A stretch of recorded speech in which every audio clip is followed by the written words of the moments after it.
نحمده ونصلي ونسلم على رسوله الكريم أما بعد فأعوذ بالله من الشيطان الرجيم بسم الله الرحمن الرحيم حميم تنزيل الكتاب من الله العزيز الحكيم ما خلقنا السماوات والأرض وما بينهما إلا بالحق وأجل مسمى والذين كفروا عما أنذروا معرضون قل أرأيتم ما تدعون من دون الله أروني ماذا خلقوا من الأرض أم لهم شرك في السماوات ائتوني بكتاب من قبل هذا أو أثارة من علم إن كنتم صادقين ومن أضل ممن يدعو من دون الله من لا يستجيب له إلى يوم القيامة وهم عن دعائهم غافلون وإذا حشر الناس كانوا لهم أعداء وكانوا بعبادتهم كافرين صدق الله العظيم. یہ سورہ احقاف کی ابتدائی آیات ہے. سورۃ الاحقاف ان 7 سورتوں میں سے آخری سورت ہے جن کا آغاز حامیم سے ہوتا ہے. ان کو حوامیم سبعہ کہا جاتا ہے اور اس سورہ مبارکہ کا نام احقاف اس میں موجود لفظ احقاف سے لیا گیا ہے. اس سورہ مبارکہ کے 4 رکوع اور اس سورہ مبارکہ کے آغاز میں بھی اللہ سبحانہ و تعالی نے اپنی کتاب مقدس کی عظمت اور اہمیت کو واضح کی ہے. قرآن مقدس نو انسانیت کی ہدایت اور رہنمائی کے لیے وہ جامع اور مکمل نظام زندگی کہ رہتی دنیا تک انسانیت کی کامیابی اسی میں ہے کہ وہ اس کی تعلیمات کو سمجھے اور اس پر عمل کرے. اس لیے کہ یہ کتاب مقدس اس شہنشاہ مطلق کی طرف سے نبی کریم صلی اللہ علیہ وسلم پر اتارا گیا ہے کہ جو ذات بڑی العزیز بھی ہے الحکیم بھی. تنزیل الکتاب من اللہ العزیز الحکیم. فرمایا یہ قرآن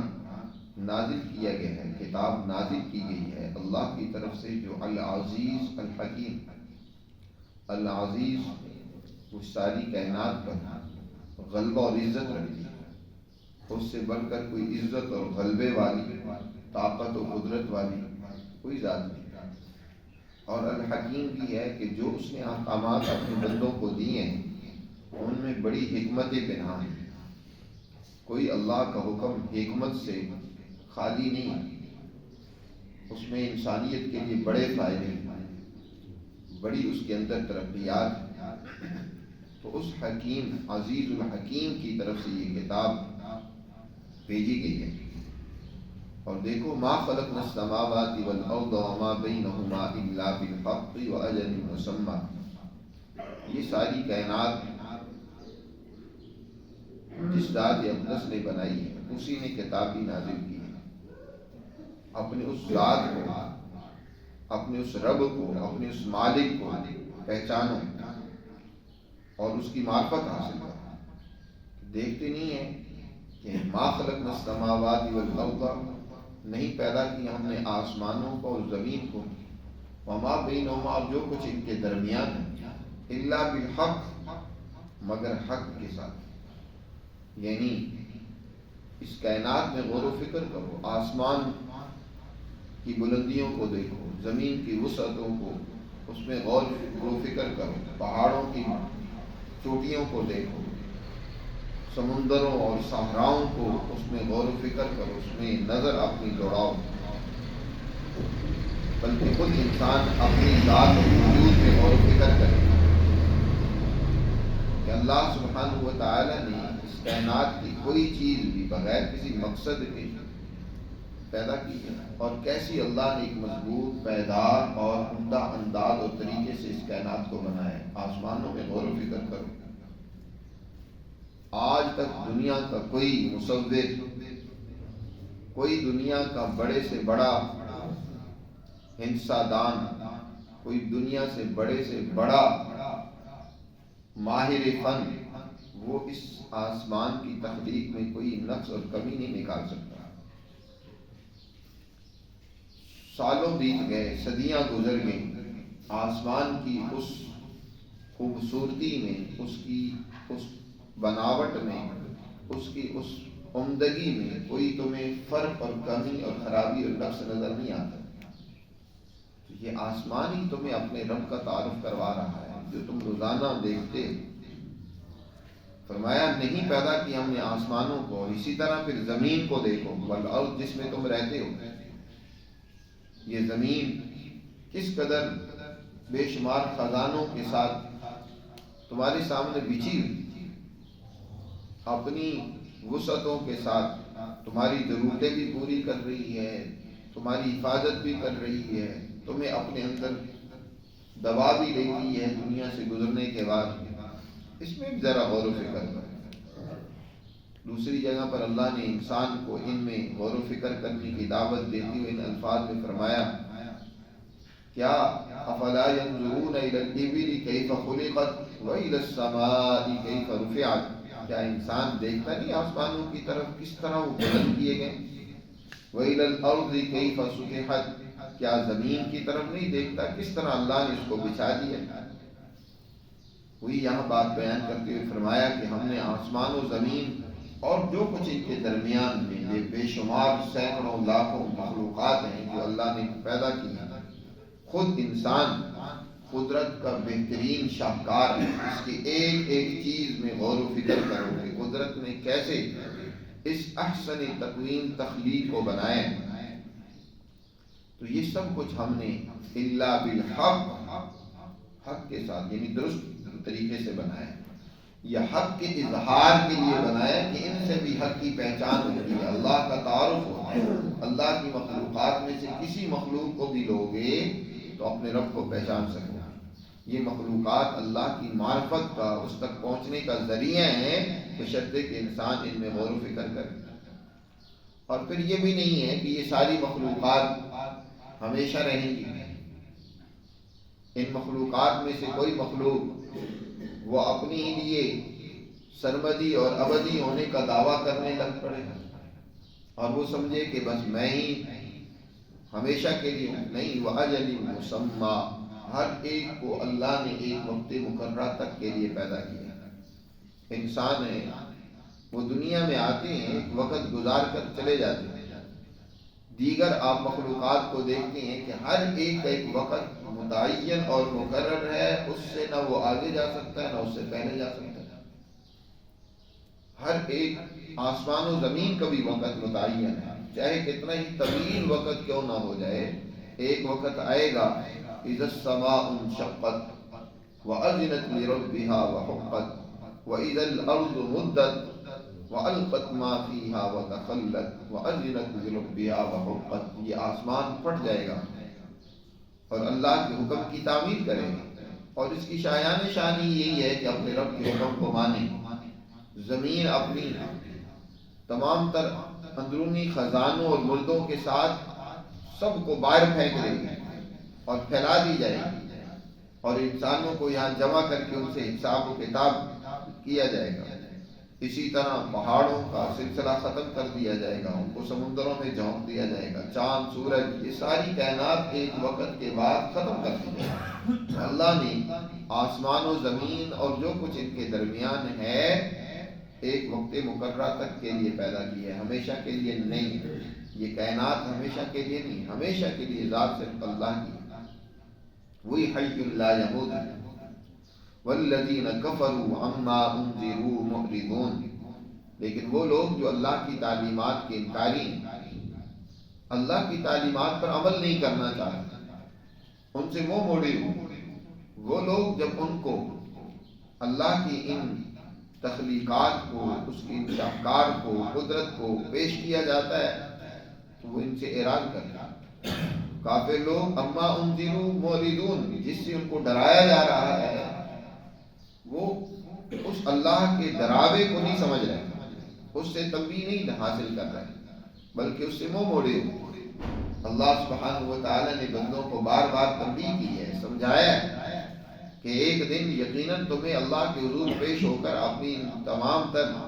غلطیوں کوتاہیوں ان کا جواب دینا ہوگا، اس کی سزا بھگتنی ہوگی۔ لیکن کافر اس کو سمجھنے کے لیے تیار نہیں، اور اللہ کے مقابلے میں انہوں نے کہیں ایک خدا بنا رکھی۔ اس دور میں جب قرآن کا نزول ہو رہا تھا تو کہیں ایک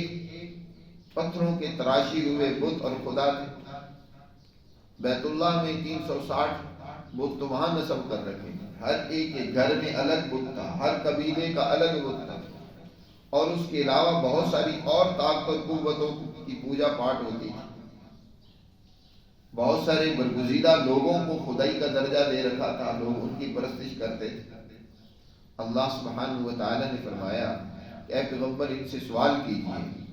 اَرَأَيْتُمْ مَا تَدْعُونَ مِن دُونِ اللَّهِ، کیا جن کو تم اللہ کی سوا پکارتے ہو، جن کی پرستش کرتے ہو، جن کی اطاعت اور بندگی کرتے ہو اللہ کو چھوڑ کر، ارونی ماذا خلقوا من الارض، ذرا یہ تو دکھلائیں کہ انہوں نے زمین کا کوئی حصہ بنایا ہو، زمین کی کوئی نبات انہوں نے تیار کی ہو، کوئی حصہ اس کا۔ ارونی ماذا خلقوا من الارض ام لهم شرک فی السماوات، یا آسمانوں کی تخلیق میں انہوں نے خدا کے ساتھ مل کر اس کی کوئی بناوٹ، اس کی نقش و نگاری کی ہو، یا اس کے بنانے میں کوئی مٹیریل تیار کیا ہو، یا کوئی ہیلپ کی ہو اللہ کی۔ ماذا خلقوا من الارض ام لهم شرک فی السماوات، اس تمام مخلوقات کے بنانے میں کیا اللہ کے ساتھ ان کی کوئی شراکت رہی، یا انہوں نے کسی مخلوق کو بنانے میں کوئی کردار ادا کیا؟ تو دکھلاؤ مجھے۔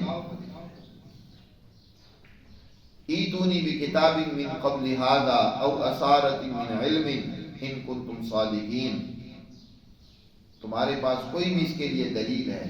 عقلی دلیل ہو، نقلی دلیل ہو، وہ میرے سامنے لے آؤ۔ ایتونی بکتاب من قبل ھذا، اس سے پہلی کتابیں بھی تمہارے پاس موجود ہیں، تورات کی ہے، انجیل کی ہے، دیگر کئی کتابیں ہیں، یا اور پہلے لوگوں سے چلی ہوئی کوئی عقلی بات ہو، علمی بات ہو تو وہ بھی پیش کرو، دکھلاؤ، کوئی ثبوت دو۔ او اثارۃ من علم، اثارۃ من علم، پہلے لوگوں سے چلی ہوئی کوئی بھی بات اس حوالے سے، یا تمہاری اپنی عقل کوئی اس کی دلیل فراہم کرتی ہو تو وہ پیش کرو۔ او اثارۃ من علم ان کنتم صادقین، اگر واقعی تم سچے ہو کہ اس کائنات کے بنانے والا صرف اکیلا اللہ نہیں ہے، یہ ہماری جو معبود ہیں جن کو ہم پکار رہے ہیں، جن کو خدائی کا درجہ دے رکھا ہے، یہ بھی اس میں شراکت رکھتے ہیں، ان کو بھی خدائی اختیارات حاصل ہیں، کوئی بھی اس کی دلیل ہے تو وہ پیش کرو۔ محض تحکم، محض ہٹ درمی اور ضد بازی کہ تم ان کے اوپر ڈٹے ہوئے ہو کہ یہ ہمارے معبود ہیں، ہم ان کی پرستش کرتے ہیں، یا انسانوں میں سے کسی کو تم نے خدائی کا درجہ دے رکھا ہے۔ وَمَنْ أَضَلُّ مِمَّن يَدْعُو مِن دُونِ اللَّهِ مَن لَّا يَسْتَجِيبُ لَهُ إِلَىٰ يَوْمِ الْقِيَامَةِ، فرمایا ان سے بڑھ کر زیادہ گمراہ اور راستے سے ہٹا ہوا کون ہے جو ایسی طاقت اور قوتوں کو پکارتے ہیں اللہ کو چھوڑ کر، جو ان کی پکار کا قیامت تک کے لیے جواب نہیں دے سکتے۔ مَن لَّا يَسْتَجِيبُ لَهُ إِلَىٰ يَوْمِ الْقِيَامَةِ، جن قوتوں کو یہ پکار رہی ہیں وہ ان کی بات سنتے ہی نہیں، ان کے لیے کسی نفع نقصان کے مالک ہی نہیں ہے، کوئی ان کے پاس کسی قسم کا کوئی اختیار نہیں ہے، وہ ان کی پکار کا قیامت تک کے لیے جواب نہیں دے سکتے، بلکہ وہ برگزیدہ لوگ جن کو انہوں نے خدائی کا درجہ دے رکھا ہے، کل قیامت کے دن تو صاف ان کی اس پرستش اور اس بندگی کا انکار کریں گے، ان کی اس گمراہی سے بیزاری کا اعلان کریں گے۔ وَهُمْ عَنْ دُعَائِهِمْ غَافِلُونَ، وہ تو ان کی پکار سے ہی، ان کی عبادت اور بندگی سے ہی بے خبر ہیں، انہیں کچھ پتہ نہیں۔ اور بلکہ وَإِذَا حُشِرَ النَّاسُ، جب کل قیامت کے دن اللہ کے حضور سب کو جمع کیا جائے گا، كَانُوا لَهُمْ أَعْدَاءً، وہ ان کے دشمن ہوں گے، ان کے مخالف ہوں گے، اور ان سے صاف برات کا اعلان کرے گا۔ حضرت عیسیٰ علیہ السلام کی پرستش کرنے والے، ان سے کل قیامت کے دن حضرت عیسیٰ کو بڑے دربار میں کھڑا کر کے پوچھا جائے گا، اَأَنْتَ قُلْتَ لِلنَّاسِ اتَّخِذُونِی، وَأُمِّيَ إِلَٰهَيْنِ مِن دُونِ اللَّهِ، عیسیٰ کیا تم نے ان کو کہا تھا کہ مجھے اور میری ماں کو خدا بنا دو اللہ کو چھوڑ کر؟ حضرت عیسیٰ علیہ السلام صاحب برات کے اعلان کریں گے، قال سبحانک، اے اللہ تیری ذات اس سے پاک ہے کہ تیرا کوئی شریک ساجی اور تیرے برابر کا ہو، ما یکون لی ان اقول ما لیس لی بحق، یہ میرے لیے کیسے ہو سکتا تھا کہ میں کوئی حق سے ہٹی ہوئی بات کہتا؟ میں نے ان سے یہ بات نہیں کی تھی، ما کنت قلت، اے اللہ میں نے ان سے بات یہ ایسی نہیں کی تھی جیسے یہ کہہ رہے ہیں انہوں نے مجھے اور میری ماں کو خدا بنا لیا۔ اگر میں نے ایسی بات کی ہوتی تو یقیناً تو جانتا، تو سب سے زیادہ بہتر جانے والا ہے۔ میں نے تو انہیں صرف تیری ہی وحدانیت کی، تیری ہی بندگی کی دعوت دی، تیری طرف ہی بلایا تھا، لیکن انہوں نے، ظالموں نے تجھے چھوڑ کر ہمیں خدا بنا لیا۔ ہمارا ان سے کوئی تعلق نہیں ہے، تیری مرضی ہے، چاہے تو ان تعذبہم فإنہم عبادک وإن تغفر لہم فإنک انت العزیز الحکیم، ان کو عذاب دینا چاہے، ان کو معاف کرنا چاہے، تیرے بندے ہیں، ہمارا ان سے کوئی اس حوالے سے تعلق نہیں ہے۔ تو کل قیامت کے دن یہ سب ان کی عبادت کے انکاری ہوں گے، ان سے تعلق کے انکاری ہوں گے کہ ہم نے ان کو کبھی اس طرح کی بات نہیں کی۔ قرآن نے اس بات کو ان الفاظ میں بیان کیا، وَإِذَا حُشِرَ النَّاسُ كَانُوا لَهُمْ أَعْدَاءً وَكَانُوا بِعِبَادَتِهِمْ كَافِرِينَ، اور یہ کل قیامت کے دن ان کی اس عبادت اور پرستش کے انکار کریں گے۔ اور دنیا میں اسی طرح انسان ایسی طاقت اور قوتوں کو بھی خدائی کا درجہ دے کر ان سے ڈرتا ہے، ان سے امیدیں وابستہ کر لیتا ہے۔ جو طاقتیں اور قوتیں کوئی اختیار نہیں رکھتی، وہ خود محکوم اللہ کے بندے ہیں، اس کے حکموں کے تابع ہیں، وہ اس کے حکموں کے سامنے بے بس ہیں، لیکن انسان ان سے ڈرتا ہے، جیسے کہ آج کی طاغوتی ظالم طاقتیں اور قوتیں، اور بہت سارے لوگ ان سے مرعوب ہو کر ان کی چاپلوسی میں، کاسا لیسی میں لگ جاتی ہیں، چاہے وہ اپنے ملکی حکمران ہوں، بین الاقوامی طاقتیں اور قوتیں ہوں۔ قرآن نے ان کا بھی جگہ جگہ پر تذکرہ کیا کہ کل یہ پیروکار اپنے ان لیڈروں کے دشمن ہوں گے، جب جہنم میں ڈالا جائے گا دونوں کو نا، تو ایک دوسرے پر لعن طعن کریں گے اور برات کے اعلان کریں گے کہ یا اللہ دعا کریں گے آتم عذابا ضعفا من النار۔ وہ جو پیروکار ہیں وہ کہیں گے لیڈروں کے بارے میں کہ اللہ ان کو ڈبل سزا دے، کیونکہ انہوں نے ہمیں گمراہ کیے رکھا، ہم ان کے پیچھے لگے رہے۔ اور وہ لیڈر کہیں گے کہ نہیں، تم کوئی ہم سے زیادہ درست بات پر نہیں تھے، تم نے بھی تو خرابیاں کی، ہم نے تمہیں جب مجبور تھوڑا کیا تھا، تم بھی ہمارے پیچھے چلتے رہے، آج تو عذاب میں ہم سب کو ایک ہی طرح کی سزا کا سامنا کرنا پڑے گا۔ تو اس وقت یہ جھوٹے اور مکار لیڈر وہ اپنے پیروکاروں سے برات کے اعلان کریں گے، پیروکار ان پر لعن طعن کریں گے۔ اس لیے انسان پر لازم ہے کہ اپنے ایک مالک کو پہچانے، اپنے اس رب کو پہچانے جس نے یہ ساری کائنات بنائی ہے، اور کائنات کا ذرہ ذرہ اس کا تعارف کروا رہا ہے۔ آسمان میں غور و فکر کرو، زمین میں، اس کے درمیان میں بسنے والی مخلوقات میں غور و فکر کرو، تو تمہیں اپنے رب کا تعارف اور اس کی پہچان حاصل ہو جائے گی۔ اور دنیا کی تمام طاقت اور قوتوں کو جن کو تم نے بڑائی اور خدائی کا درجہ دے رکھا ہے، ان سے برات کا اعلان کرو، وہ تو محکوم ہے، وہ تمہاری خدمت گار ہے۔ عجیب بات ہے کہ جو چیزیں انسان کی خدمت کے لیے پیدا کی گئی ہیں، انسان ان کو اپنا مخدوم بنا لے، ان کی پرستش کرنے لگ پڑے، ان کو ہی اپنا معبود بنا لے، تو یہ کتنی ہی بودا اور کم عقلی کی بات ہے کہ اپنے محکوم غلام ماتحت خدمت گاروں کو خدائی کا درجہ دے کر ان کی پرستش میں لگ جائے۔ تو اللہ سبحانہ و تعالیٰ نے یہاں یہی بات سمجھائی ہے کہ یہ کائنات کی ساری چیزیں اللہ نے حق کے ساتھ پیدا کی ہیں، ایک مقصد کے تحت پیدا کی ہیں، انسان کی خدمت اور ضرورت کے لیے اللہ نے ان کو پیدا کیا ہے، ان کو خدا بنا کر نہیں پیدا کیا۔ خدا تو وہ ہے جس نے ان کو بنایا ہے، اور ان کے بنانے میں کائنات کی کوئی مخلوق شریک نہیں تھی، اس نے اکیلے تنہا اس مالک نے ساری کائنات کو بنایا ہے، خود انسان کو اس نے بنایا ہے۔ اس کو پہچاننا ہو تو اللہ کی مخلوقات میں غور و فکر کرو اور اس ایک مالک کی تعلیمات کو سمجھو اور اس پر عمل کرو۔ آگے ان تعلیمات کو یہاں پیش کیا گیا ہے بڑی تفصیل کے ساتھ اور جو اس وقت کے مشرکوں اور کافروں کا ان تعلیمات کے بارے میں جو اس کا رد کرنے کا طریقہ کار تھا اس کا بھی ذکر کیا گیا، اور ان کے شبہات کا بھی جواب یہاں دیا گیا۔ اس پر انشاءاللہ آئندہ درس میں بات کریں گے۔ اللہ ہمیں سمجھ نصیب